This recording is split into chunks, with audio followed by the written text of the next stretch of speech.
If you went to a public school or had a secular education, I'm sure you have heard in one form or another that Christians are responsible for some of the greatest atrocities in human history.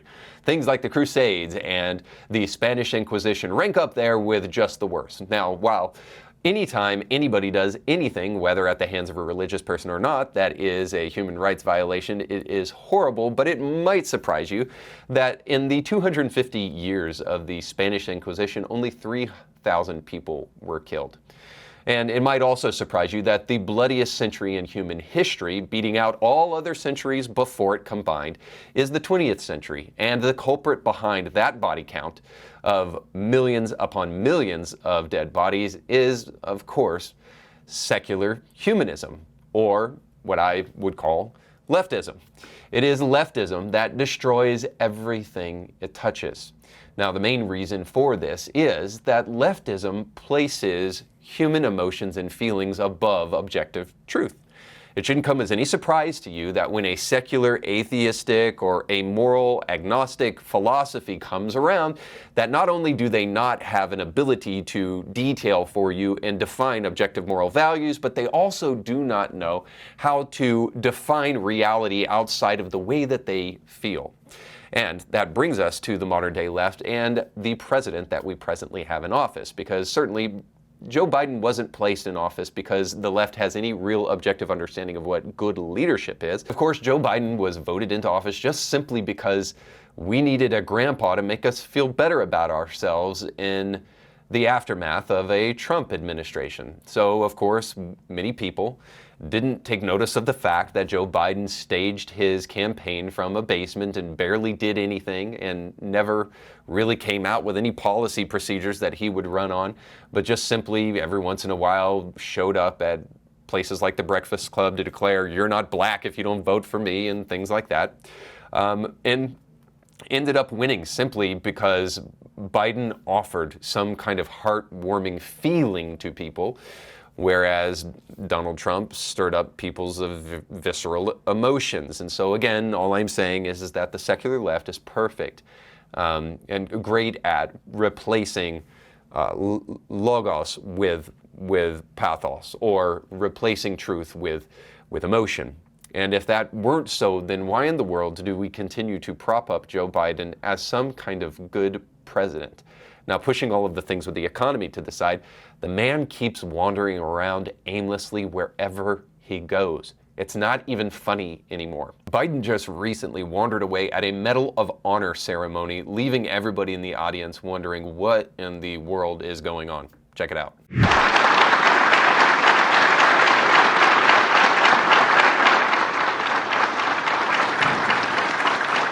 There he is, folks, our Commander-in-Chief. What an inspiration to men, women, and children everywhere. Now, the White House press secretary afterwards told everyone that the reason he just marched off the stage weirdly after presenting this brave man with a Medal of Honor, by the way, who is a Hamilton County resident where I live, rather than sticking around and celebrating with him, the reason he marched weirdly off stage in front of everybody as they were honoring this man is simply because it was COVID protocol, of course. Just like climate change, when you say, whenever there's an issue and you don't want to take personal responsibility for it, you say climate change. Of course, whenever you need to just explain the odd behavior of our president, you just say COVID protocol. So needless to say, this man was left on stage while the president wandered off and left in the middle of the Medal of Honor ceremony. Now, I don't take much delight in this because it's actually really sad at the end of the day, but just look at this man's face. He's having one of the greatest moments in probably the history of his life, maybe outside of his kids, his marriage, maybe if he's a Christian, knowing Christ. He's having one of the greatest moments of his life right here as he's being presented with a Medal of Honor. But of course, leave it to Joe Biden to absolutely destroy that moment with his wandering awkwardness. But don't worry, the sideshow gets even worse, because just recently Biden went to Vietnam, and there he was in the middle of asking questions, and well, let's just say they had to cut things short. Check it out. If you don't have a game plan, he may have a game plan. He just hasn't shared it with me. But I tell you what, I don't know about you, but I'm going to go to bed. Let's see. I'll just follow my orders here.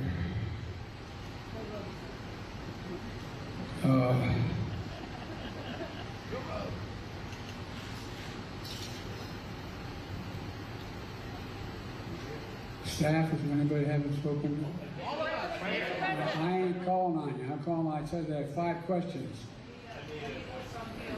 Anita, BOA. We talked about making sure that the third world, the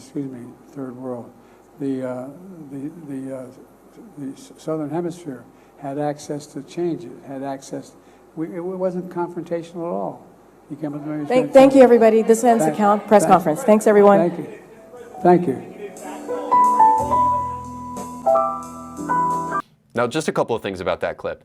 Not only did they have to cut the president off because he was meandering around whatever thing he was trying to communicate and was clearly not speaking any kind of logical, coherent English language, but also we used to hide the fact that these guys had the ability to answer impromptu questions and be spontaneous.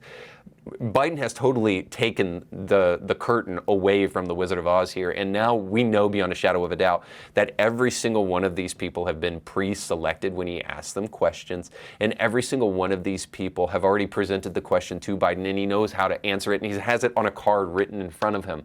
We have a president, guys, who cannot answer simple questions without reading from a card. Like, how can we trust this individual with foreign policy when he has to read from cards rather than answer questions? Now, all of this is on the eve of Hunter Biden's indictment, which will mean one of 2 things for this geriatric and very sad old man. 1, Biden will have to testify against his son. We'll see how that goes. Or 2, Biden will be impeached along with his son being indicted. It seems interesting to me that in a media kind of ecosphere where very often the only stories that you hear are the ones they want you to hear, that this is happening. Because it could just be that these stories are so big that they can't avoid them, but it may also mean something else, that Biden is not going to run in 2024. I keep on wondering if this is the case. But more importantly, whether he runs or not, based upon what we're seeing with this man and what we asked for in 2020 in the aftermath of Donald Trump, it's a reminder to me of just this simple fact, that secular humanism is completely reductive and irrational. Regardless of whether or not he runs again in 2024, the one thing that you should know is that the bigger the government gets, the smaller the individual gets. And the way in which we idolize our leadership class and our elite class is so galling with Joe Biden as president. Let me try to illustrate this for you with just a brief kind of biblical story. There was a time in which people didn't have a government, but had more of a theocracy in the Old Testament. And Samuel comes before the people of Israel and he says, hey guys, listen, we have a choice here to make. You can have a king like everybody else, or you can have God lead you, but you can't have both. And I'm just going to tell you, if you choose a king, he's going to put your people in slavery. He's going to put your people in military. He's going to take your money. He's going to tax you out the wazoo. All of these horrible things are going to happen. Your sons and your daughters, your sons will go to war. Your daughters will become maids into forced servitude. And he lists all of this stuff, and you're almost waiting for them to say, okay, well, give us God. But of course, the end result of that story is that the people demand for a king, in spite of the fact that their kings are so broken and obviously going to do things that will not benefit the people. I can't help but think about that story as I see our president. Perhaps Joe Biden is exactly what we asked for when we consistently looked to the government to be our saving grace rather than God. Listen, you may be atheist, you may be agnostic, but at least I hope you can see the reason and the rationale behind this simple statement. The idea that I just mentioned, that the smaller God gets, the bigger government gets. Ultimately, I'm saying that just simply because we're going to look to somebody for help. We're going to look to somebody outside of ourselves. Now, it can either be the government or it can be God. Which do you think would be better suited for you? And I know there are going to be many people who watch this and they say, well, why do we have to choose either of those two things? All I'm going to tell you is that that's the way it typically works out. That's what this Bible story is actually telling us, and it actually has some wisdom to share with us in the present. Somebody is going to lead your life. It's not just going to be you independently, autonomously leading your life. Something is going to lead you, and you'd be way better off with a smaller government and a bigger God. So you just got done watching a small excerpt of a much larger episode. You can find the link to that full episode down below in the description of this video. So you definitely want to check that out, because if you like that clip, you'll like the much larger episode. And while you're at it, don't forget to like, share, and subscribe, and click that little bell to be notified when great new episodes of Indie Thinker come your way. Thanks for watching.